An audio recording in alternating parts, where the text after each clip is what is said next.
안녕하십니까, 태백산직입니다. 철학 이야기 윌 둘렌트 작품에 대해서 알아보고 있습니다. 임마누엘 칸트 두 번째 이야기 선험적 분석론에 대해서 알아보도록 하겠습니다. 이렇게 해서 우리는 감각과 지각의 넓은 들판에서 어둡고 비좁은 사고의 방으로 들어선다. 선험적 감성론에서 선험적 논리학으로 넘어온다. 첫 과제는 지각에 의해 오성에 주어진다기보다는 오히려 오성에 의해 지각에 주어지는 사고의 여러 요소들, 곧 대상의 지각적 인식을 관계, 연속 및 법칙의 개념적 인식으로 끌어올리는 지렛대를, 다시 말하면 경험을 세련시켜 과학으로 만드는 오성의 도구들을 명명하고 분석하는 일이다. 지각이 여러 가지 감각을 공간과 시간 속에서 대상의 둘레에 배열한 것과 마찬가지로 개념은 여러 가지 지각, 대상 및 사건을 인과성, 통일성, 상호관계성, 필연성, 우연성 등의 관념의 둘레에 배열한다. 상기한 범주와 그 밖의 범주들은 지각을 받아들이고 지각을 분리하여 질서 정해놓은 사고의 개념으로 만드는 구조이다. 범주는 오성의 본질이고 성격이며 오성은 경험의 정제작용이다. 여기서 다시 한번 오성의 능동성에 주목하라. 록과 훔의 경우 오성은 감각적 경험에 종속된 수동적인 밀랍이었다. 예컨대 아리스토텔레스의 사상체계를 생각해보라. 이 거의 우주적이고 할 만한 자료의 정제가 자료 자체의 자동적이고 무정부적인 자발성에 의해 수행되었다고 생각할 수 있을 것인가? 인간의 목적에 따라 알기 쉽게 정리된 도서관의 엄청난 카드식 목록을 생각해보라.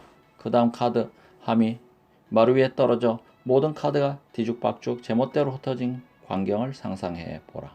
이 흩어진 카드가 민하우젠식으로 저절로 분류되어 조용히 원래의 함 속으로 알파벳과 항목별 순서에 따라 되돌아가고 각 함은 선반이 자기 자리로 되돌아가 마침내 모든 것이 질서와 의미와 목적을 다시 찾게 된다는 것을 생각할 수 있는가? 이 회의론자들은 결국 우리들에게 얼마나 어처구니 없는 이야기를 하고 있는가? 감각은 무질서한 자극, 지각은 질서 정연한 감각, 개념은 질서 정연한 지각, 학문은 질서 정연한 인식, 지혜는 질서 정연한 생활이다. 뒤의 것이 각기 질서, 관련, 통일의 정도에 있어서 더 크다. 이러한 질서, 이러한 관련, 이러한 통일은 어디서 생기는가? 사물 자체부터는 아니다. 사물은 무수한 채널을 통해 한꺼번에 잡다하게 몰려드는 감각에 의해서만 우리들에게 알려지기 때문이다.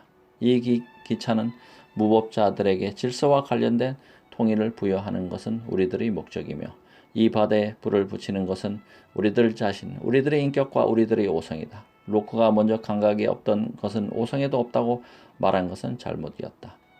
그리고 라이프 리치가 단 오성 자체를 제외하고는 이라고 덧붙인 것은 옳았다. 개념 없는 지각은 맹목이다. 라고 칸트는 말한다.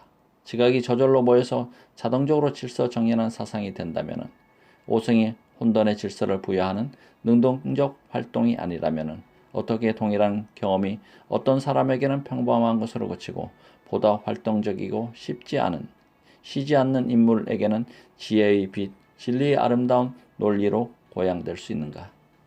따라서 세계는 저절로 질서를 갖게 되는 것이 아니라 세계를 인식하는 사고 자체가 정제작용이기 때문에 질서를 갖게 된다. 사고는 마침내 과학과 철학이 되는 경험 분류의 제1단계이다. 사고의 법칙은 동시에 사물의 법칙이다. 사물은 사고의 법칙을 따르지 않을 수 없는 사고와 사고의 법칙은 동일한 것이기 때문이다. 를 통해서 우리들에게 알려지기 때문이다. 그 결과 후에 헤겔이 말하는 바와 같이 논리의 법칙과 자연의 법칙은 동일하며 논리학과 형이상학은 합치된다. 과학의 일반 원리는 궁극적으로 과거, 현재, 미래의 모든 경험에 포함되어 전제되는 사고의 법칙이기 때문에 필연적이다. 과학은 절대적이고 진리는 영속적이다. 선험적 변증론. 그럼에도 불구하고 논리학과 과학의 최고 법칙의 이러한 불확실성, 이러한 절대성은 역설적으로 말하면 제한되어 있고 상대적이다. 곧 현실적 경험의 영역에 엄격히 한정되고 인간의 경험 양식에 대해서는 단연코 상대적이다.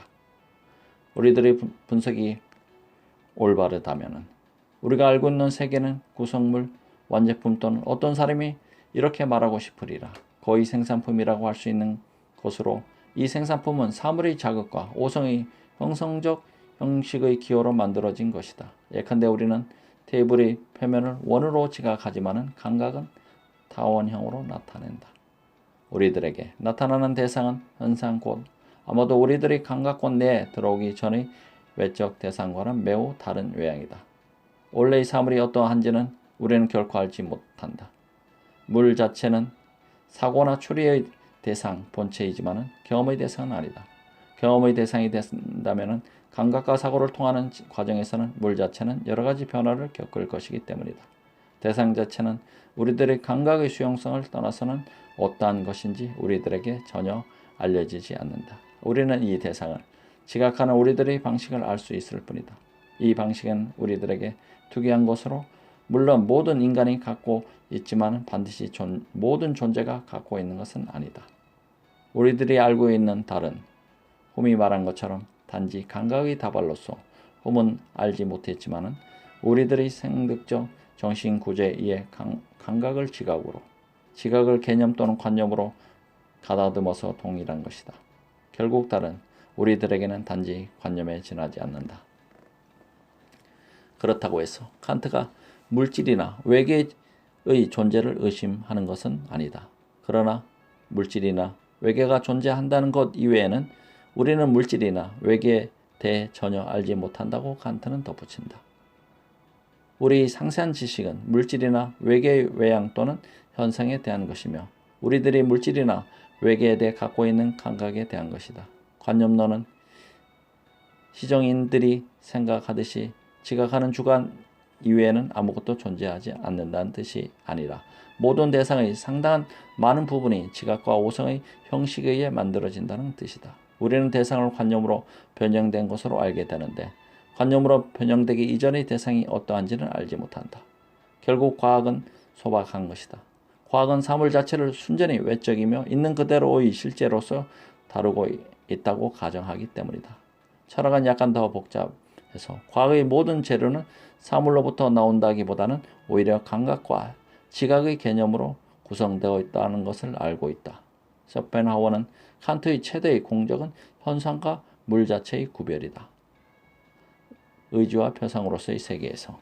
따라서 궁극적 실제가 무엇인가를 말하려는 과학이나 종교의 온갖 시도는 단순한 가설이 되지 않을 수 없다. 오성은 결코 감성의 한계를 초월하지 못한다. 이러한 초월적 과학은 이율 배반에 빠지고 이러한 초월적 신학은 오류 추리에 빠진다. 감각과 지각의 영역을 벗어나 물 자체라는 미지의 세계로 들어가려는 이성의 시도의 타당성을 검토하는 것이 선험적 변증론의 잔인한 임무이다. 이율 배반은 경험을 넘어서려고 하는 학문에서 생기는 해결할 수 없는 딜레마이다. 예를 들면 인식이 공간적으로 세계는 유한한가 무한한가를 결정하려고 할 때 사고는 어느 가정에도 반대한다. 우리는 어떠한 한계를 넘어서면 거기에는 그 이상의 무한한 것이 있다고 생각하지 않을 수 없지만 무한 자체는 생각할 수 없다. 또한 세계는 시간적으로 처음이 있는가? 우리는 영혼을 생각할 수는 없다. 그러나 동시에 이전에 무엇인가 존재했다고 느끼지 않고서는 과거의 어느 시점에도 생각할 수 없다.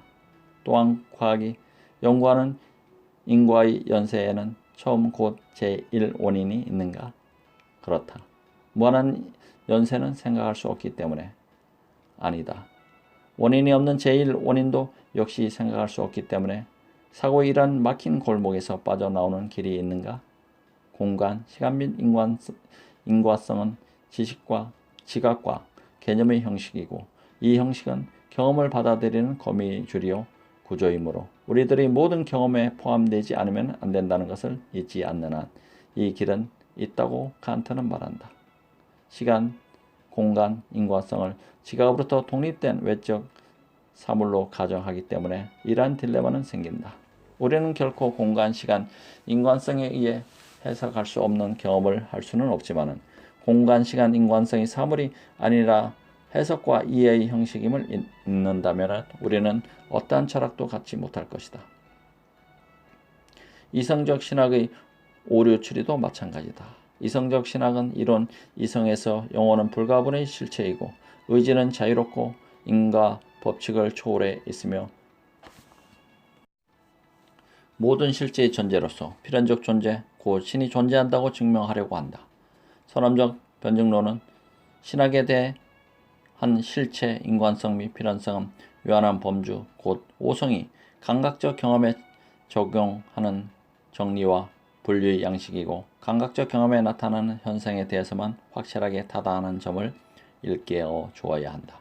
우리는 이러한 개념들을 본체의 세계 또는 단지 추리에 의해 추측된 세계에 적용할 수는 없다. 종교는 이론, 이성에 의해 증명될 수는 없다. 제일 비판은 이렇게 끝난다. 칸트보다도 더 기분 나쁜 스코틀랜드인인 데이비드 훔이 냉수를 띠고 이러한 결론을 검토하는 모양은 쉽게 상상할 수 있으리라.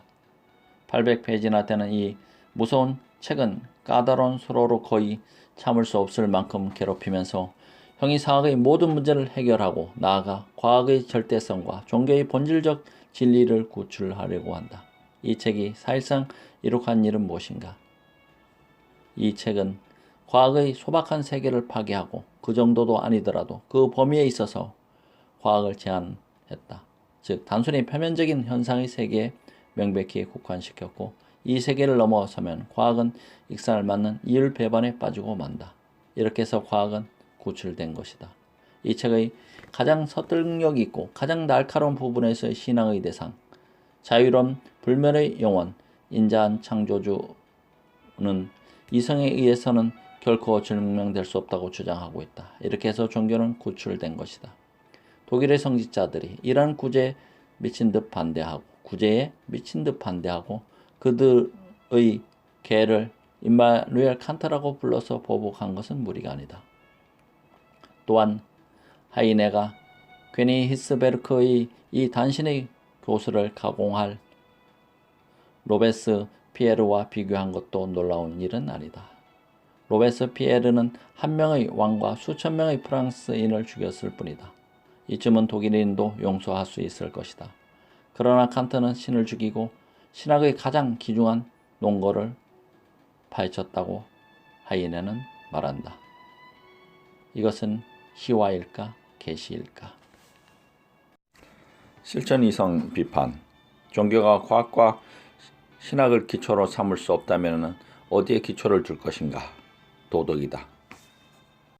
신학적 기초는 너무나 불안정해서 단념, 아니 파괴해버리는 것이 좋다. 신앙은 이성의 한계 또는 영역을 초월해야 된다.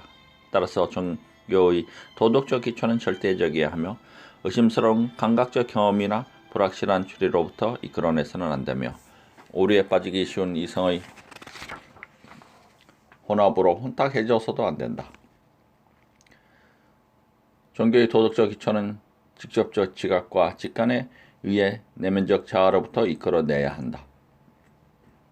우리는 보편적이고 필연적인 윤리, 곧 수학과 마찬가지로 절대적이고 확실한 선천적 도덕 원리를 찾아내야 한다. 순수 이성은 실천적일 수 있다.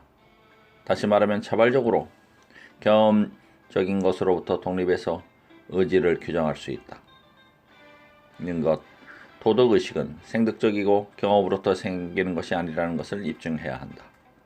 도덕의 기초로서 필요한 도덕적 명령을 절대적 명령, 곧 정언적 명령이어야 한다. 그런데 우리들의 모든 경험 중에서 가장 놀라운 사실은 유혹에 직면해서 이것 또는 저것을 옳지 않다고 느끼는 불가피한 감정이다. 우리는 유혹에 굴복하는 경우도 있지만 이 감정은 여전히 남아있다. 아침에는 훌륭한 결심을 하고 저녁에는 어리석은 짓을 하지만 우리는 이것이 어리석은 짓임을 알고 다시 결의를 새롭게 한다. 양심의 가책과 새로운 결의를 일으키는 것은 무엇인가? 그것은 우리들의 마음속에 있는 정언적 명령, 곧 그대의 행위의 경륜이 그대의 의지에 의해 보편적 자연 법칙이 되도록 행위하라는 우리들의 무조건적 명령이다. 우리는 추리가 아니라 생생한 직접적 감정에 의해 만인이 그런 행동을 한다면 사회생활이 불가능해지는 행동은 피해야 한다는 것을 알고 있다. 나는 거짓말을 해서 공경에서 벗어나려고 하는가?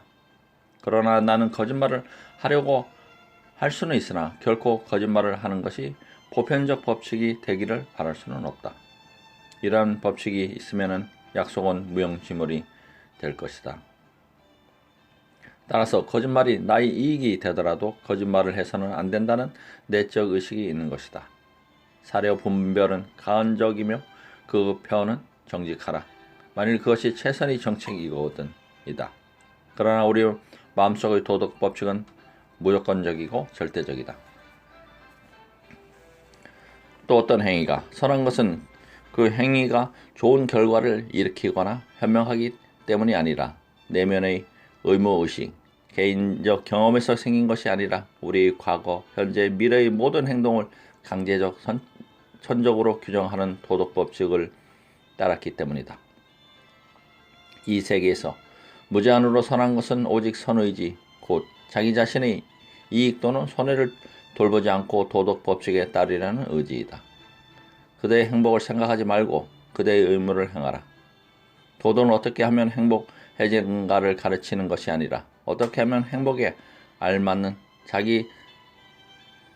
자가 될 수 있는가를 가르친다. 남을 위해서는 행복을, 자신을 위해서는 완전성을 추구하자. 그것이 우리에게 행복을 초래하든 고통을 초래하든 당신에게는 완전을, 타인에게는 행복을 실현하기 위해서는 그대와 타인의 인격에 있어서 인간성을 언제나 동시에 목적으로 사용하고 결코 단지 수단으로 사용하지 않도록 행위하라. 이것도 역시 우리가 곧 느끼는 바와 같이 정언적 명령의 일부이다. 만일 우리가 이러한 원리에 따라 산다면 우리는 곧 이성적 존재의 이상적 공동체를 형성할 것이다. 이상적 공동체를 형성하려면 우리는 마치 이미 공동체에 속해 있는 것처럼 행동하기만 하면 된다. 우리는 불완전한 상태에 완전한 법칙을 적용해야 한다. 이것은 의무를 아름다움에 도덕을 행복에 우선시키려는 어려운 윤리라고 당신은 말하리라. 그러나 이렇게 할 때 비로소 우리는 짐승의 상태에서 벗어나 신이 되기 시작하는 것이다. 한편 이 의무에 대한 절대적 명령이 결국 의지의 자유를 증명한다는 점에 주의하라. 만일 우리들이 스스로 자유롭다고 느끼지 않는다면 어떻게 의무라는 생각을 갖게 될 것인가? 우리는 이 자유를 이론 이성에 의해 증명할 수는 없고 도덕적 선택의 위기를 맞이해서 자유를 직접 느낌으로써 증명할 수 있다. 우리는 이 자유를 내적 자아, 곧 순수 자아의 본질로 느끼고 우리들의 내면에서 경험을 형성하고 목표를 선택하는 정신의 자발적 활동을 느낀다. 우리의 행위는 일단 이 행위를 시작하면 일정 불변한 법칙에 따르는 것처럼 보이지만 우리가 그 결과를 감각은 전달하는 모든 것을 우리 오성이 만들어낸 인과 법칙의 옷으로 감싼다. 를 통해 지각하기 때문에 그렇게 보이는 것이다. 그럼에도 불구하고 우리는 경험의 세계를 이해하기 위해 우리가 만들어낸 법칙을 넘어서 있다. 우리는 각자가 독창적인 창조력의 중심이다. 느끼기는 하지만 증명할 수는 없는 어떤 방식에 우리들은 각기 자유롭다. 또한 증명할 수는 없지만 우리는 불사임을 느낀다. 삶은 대중이 아주 좋아하는 연극, 악한은 반드시 처벌되고 덕행은 반드시 보상을 받는 것과는 다르다는 것을 우리는 알고 있고 이 세상에서는 비둘기의 온순함보다는 뱀의 지혜가 더 잘 통하고 도덕은 많이 훔치기만 하면 제일이라는 것도 매우 새삼스레 배우고 있다. 만일 세속적 공리와 신령이 덕을 정당화할 뿐이라면 너무 착한 것은 현명하지 못할 것이다. 우리는 이러한 모든 일을 잘 알고 있고 되풀이해서 적나라한 사실에 직면함에도 불구하고 여전히 정의의 명령을 느끼고 불리한 선이라도 행하지 않으면 안 된다는 것을 인식한다. 만일 우리들이 마음속으로 현세의 삶은 생명의 한 부분일 뿐이며 이 지상의 꿈은 새로운 탄생, 새로운 각성의 태화적 서곡일 뿐임을 느끼지 않는다면, 또한 우리들이 피안의 보다 긴 생활에서는 균형이 회복되고 아낌없이 베푼 한 잔의 물이 100배로 되돌아온다는 것을 막연하게나마 알지 못한다면 어떻게 정의감이 살아남을 것인 건가. 끝으로 같은 증거에 의해 신은 존재한다. 만일 의무의식이 미래의 보상에 대한 신앙을 내포하고 또 정당화한다면 불사의 요청은 이 결과에 대응하는 원인의 존재를 전제하지 않을 수 없다. 다시 말하면 신의 존재를 요청하지 않을 수 없다. 이것도 역시 이성에 의한 증명은 아니다. 행위의 세계와 관계되는 도덕의식은 감각적 현상을 다루기 위해서 발달되었을 뿐인 이론적 논리학보다 우위에 놓여야 한다. 우리의 이성은 물 자체의 배후에 공정한 신이 있다고 믿는 것을 우리의 자유에 맡겨 놓았고, 우리의 도덕의식은 신을 믿으라고 명령한다. 루소는 옳았다. 머리의 논리보다 가슴의 감정이 우선한다. 파스칼은 옳았다.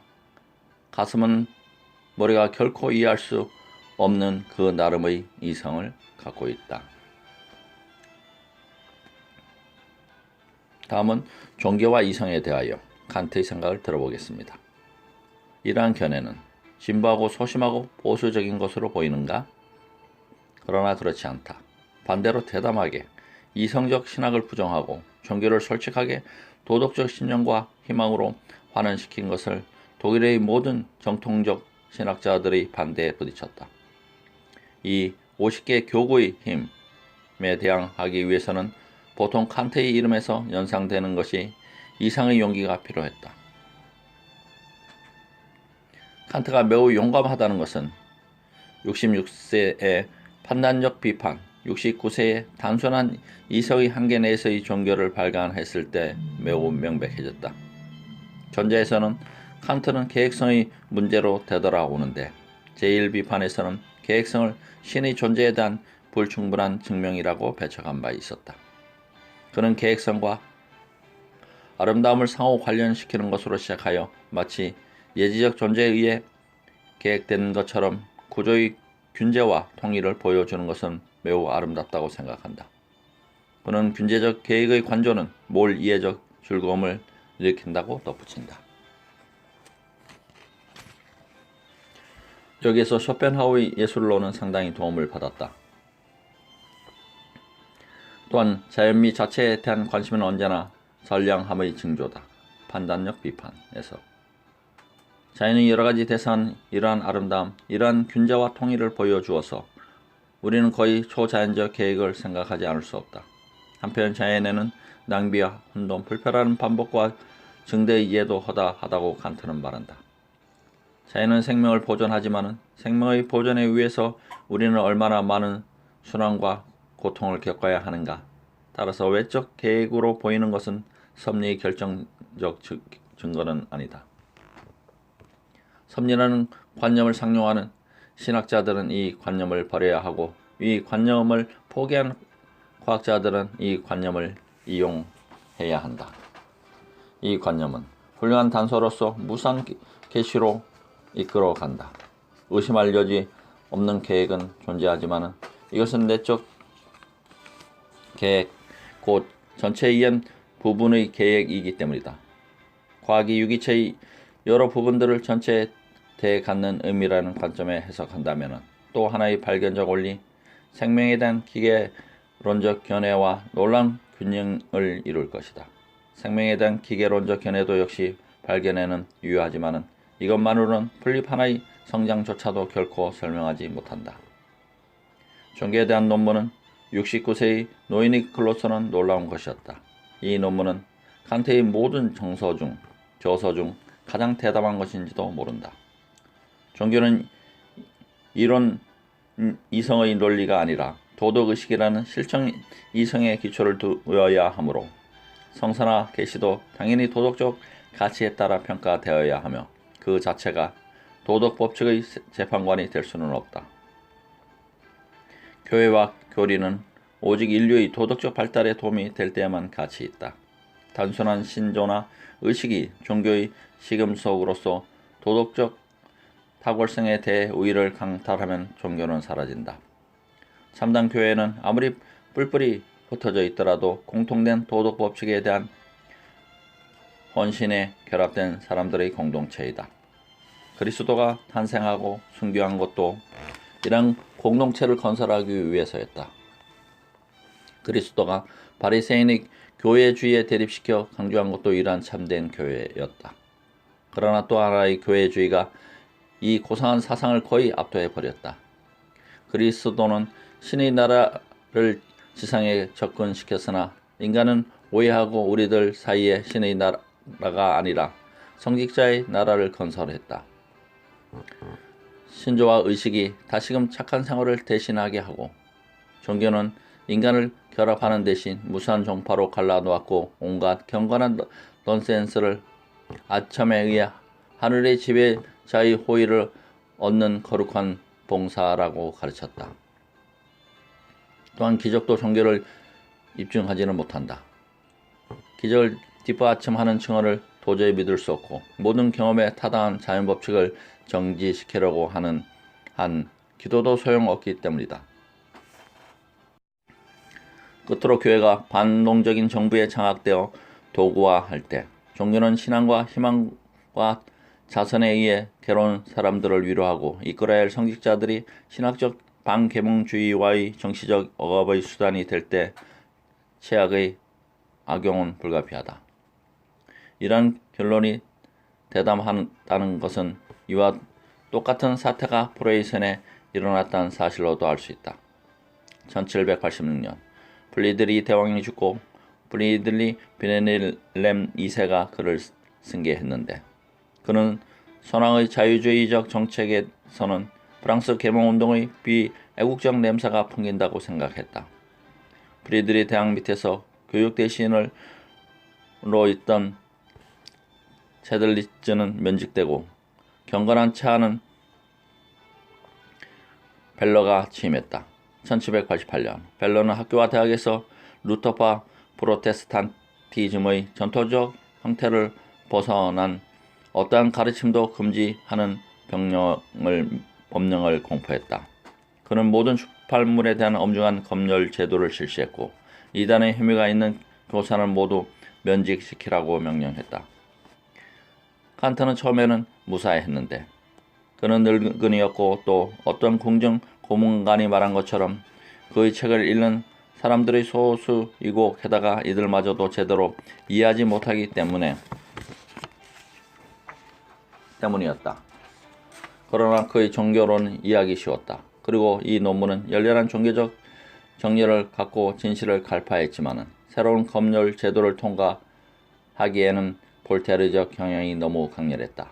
이 논문을 게재하려고 한 월간 베를린은 발행 정지 처분을 받았다. 칸트는 이제 만 70세가 될 노인이라고는 거의 믿을 수 없는 정력과 용기를 갖고 행동했다. 그는 이 논문을 예나의 친구들에게 보내 친구들을 통해서 그곳 대학의 출판부에서 발행했다. 예나는 프로이센 관할 밖으로 당시 괴테를 돌보고 있던 자유주의적 바이마르 공국의 관할이었다. 그 결과 칸트는 1794년 프로이센 왕으로부터 다음과 같은 달변의 내각 명령을 받았다. 폐하는 기하가 철학을 남용하여 성서와 기독교의 가장 중요하고 기본적인 많은 교리를 비방하고 파괴하는 것을 알고 몹시 불쾌하게 생각하셨다. 우리는 기하에게 즉시 정확한 설명서를 제출할 것을 요구하며 기하는 앞으로는 이러한 도전을 하지 않고 오히려 기하의 의무에 따라 기하의 재능과 권위를 폐하의 목적에 더욱 이바지하도록 사용할 것으로 기대한다. 기하가 계속 이 명령을 위반한다면 기하는 불쾌한 결과를 기대해야 할 것이다. 칸트는 모든 학자가 종교 문제에 대해 독자적 판단을 내리고 자신의 의견을 공포할 권리를 갖고 있지만은 현황의 통치 하에서는 나는 침묵을 지키겠다고 대답했다. 당자가 아니므로 용감할 수 있는 일부 전기 작가들은 그의 이러한 양보를 비난하지만 칸트는 70세였고 건강이 매우 쇠하여 투쟁하기에는 걸맞지 않았고 또한 이미 그의 메시지를 세상에 알린 다음이라는 사실을 잊지 말아야 한다. 다음은 정치학과 영원한 평화에 대하여 알아보겠습니다. 칸트가 정치적 이단이 죄를 범하지 않았더라면 프로이센 정부는 칸트의 신학을 묵과했을지도 모른다. 프레드리 비넬 1세가 즉위한 지 3년 후 프랑스 혁명은 유럽의 모든 왕자를 뒤흔들었다. 프로이센 각 대학의 교수들이 대부분 합법적 군주 정치를 지지하기에 여념이 없었던 때 65세의 젊은 칸트는 혁명을 열렬히 환영했다. 그는 눈물을 머금고 친구들에게 말했다. 나는 시몬처럼 이제 주여 내 눈이 당신의 구원을 보았으니 종은 지금 죽어도 한이 없나이다 라고 말할 수 있네. 1784년 그는 세계 시민적 목표에 있어서의 보편사의 이념이라는 제목으로 정치의 이론에 대한 짧은 글을 발표했다. 칸트는 우선 홉스를 경악해 한 만인 대 만인의 투쟁이 생명의 숨겨진 재능을 발전시키는 자연의 법칙이라고 본다. 투쟁은 진보의 불가결한 수반 현상이다. 만일 인간이 전적으로 사교적이라면 인간의 발전은 정체될 것이다. 인류의 생존과 성장을 위해서는 개인주의와 경쟁의 혼합이 필요하다. 비사교성이라는 성질이 없으면 인간은 아르카디아의 목통과 같은 생활을 보내며 완전히 화합하고 만족하고 서로 사랑할 것이다. 그러나 이 경우에는 인간의 모든 재능은 영원히 싹으로 숨겨질 것이다. 그러므로 칸트는 루소의 노예적 추종자는 아니었다. 따라서 이 비사교성, 이 지지 않으려고 하는 질투심과 허영심, 이 소유와 권력의 만족을 모르는 욕망을 자연에 감사하라. 인간은 협조를 원한다. 그러나 자연은 인류에게 보다 좋은 일이 무엇인지를 알고 있어서 인간의 힘을 새롭게 발휘하고 자연적 능력을 더욱 발전시키도록 불화를 원한다. 세계 시민적 목표에 있어서의 보편사의 이념에서 따라서 생존 경쟁은 반드시 악은 아니다. 그럼에도 불구하고 인간은 곧 생존 경쟁을 일정한 한계에 국한시켜 규칙, 관습, 법칙의 규제를 받게 해야 한다는 것을 깨닫는다. 여기에 시민사회의 기용과 발달이 있다. 그런데 인간을 억지로 사회 상태에 들어서게 한 동일한 비사교성은 다시 각 국가가 대외관계, 다시 말하면 한 국가와 다른 여러 국가와의 관계에서 무제한에게 자유로운 태도를 취하는 원인이 된다. 따라서 어떤 국가든 전에 개인을 압박하여 법의 규제되는 시민적 상태를 들어서게 한 것과 같은 또 하나의 악을 예상하지 않으면 안 된다.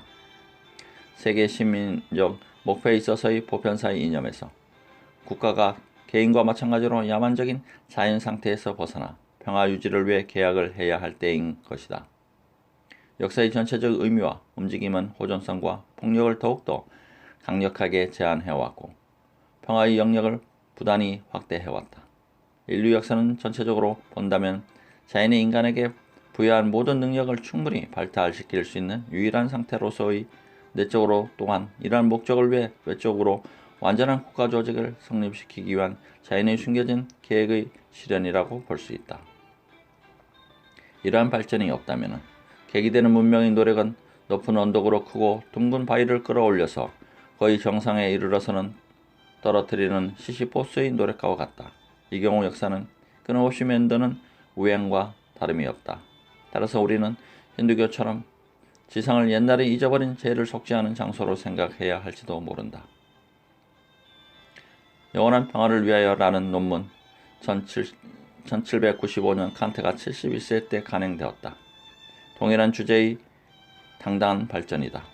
칸트는 영원한 발전, 평화라는 말이 쉽게 웃음거리가 된다는 것을 알고 있어서 이 제목 밑에 이 말은 어떤 네덜란드의 요관의 교회 묘지를 그려놓은 간판이 풍자적인 오코라고 쓰고 있다.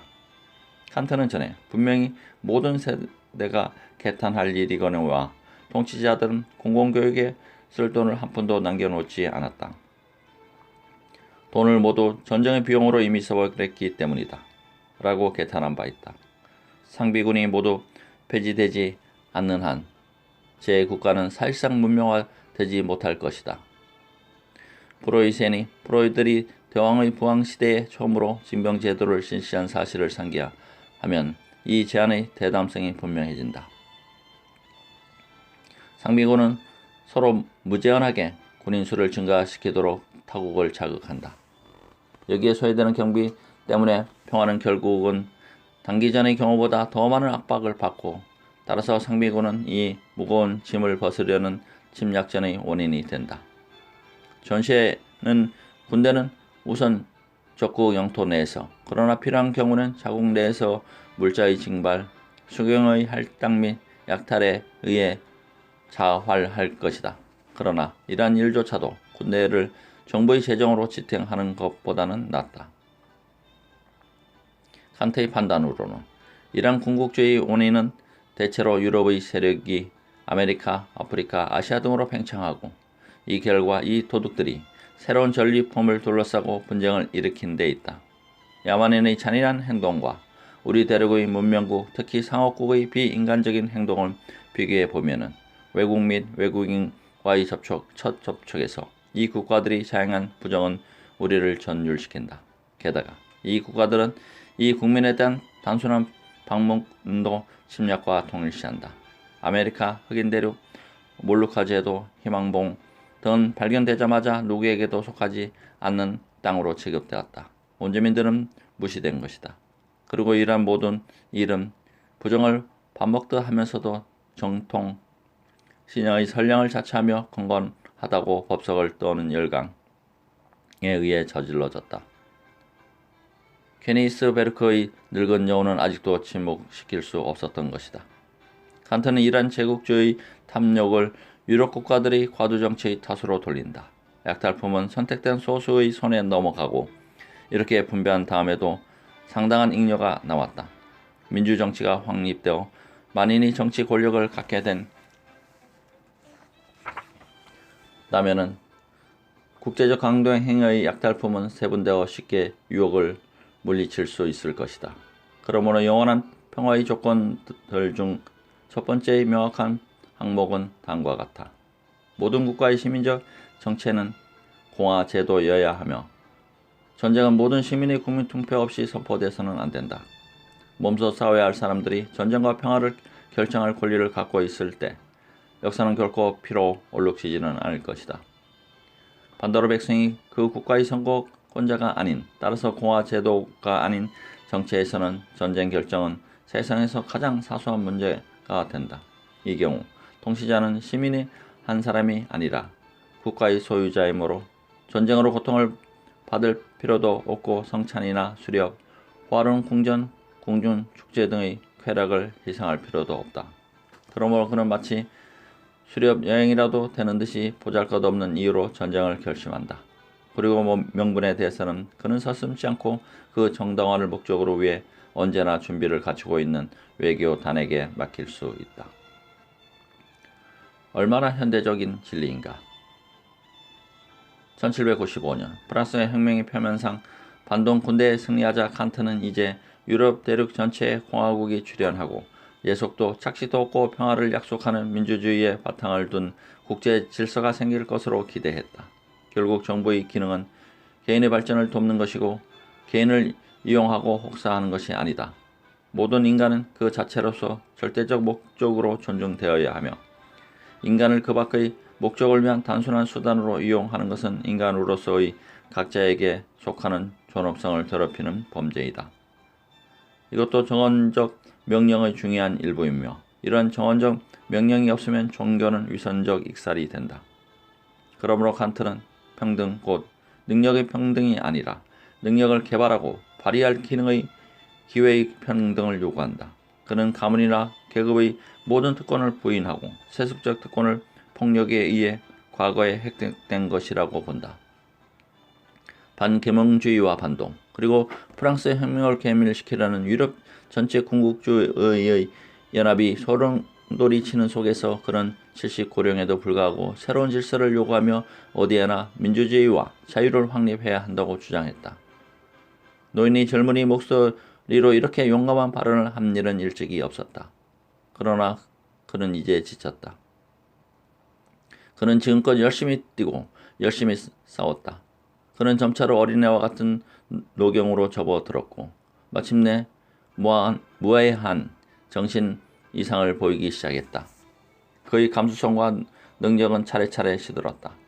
그리고 1804년 그는 79세로 나무에서 떨어진 낙엽처럼 조용히 자연스럽게 세상을 떠났다. 철학 이야기 임마누엘 칸트와 독일 관념론에 대해서 제 두 번째 이야기로 알아봤습니다. 감사합니다. 대백선직이었습니다.